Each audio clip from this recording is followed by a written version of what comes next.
మదనపల్లి గ్రామ ప్రజలు ఎంతో అదృష్టం చేసుకున్నారని చెప్పుకోవచ్చు.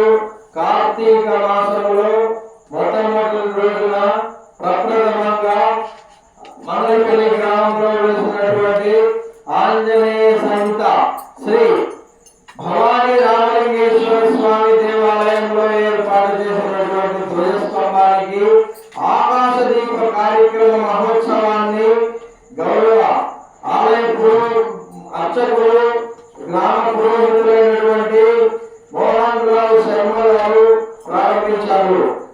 మదనపల్లి గ్రామస్తులైనటువంటి ఎడ్ల సైదమ్మ, కూల సతీష్, మహిళ సైదులు స్వాములు మరియు అయ్యప్ప రాజకొండ రామచంద్రుడు అయ్యప్ప స్వామి గ్రామస్తులు నగరేకల నుండి వచ్చినటువంటి శివస్వాములు అంతా కలిసి ఈ ఆకాశ దీప కార్యక్రమ మహోత్సవాన్ని ప్రారంభించారు.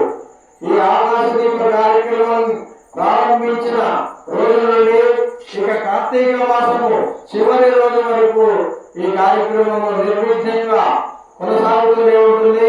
భక్తులు అంతా ఈ ఆంజనేయ సహిత భవానీ రామలింగేశ్వర స్వామి దేవాలయానికి వచ్చి మీరు కూడా ఈ ఆకాశ దీప కార్యక్రమ మహోత్సవంలో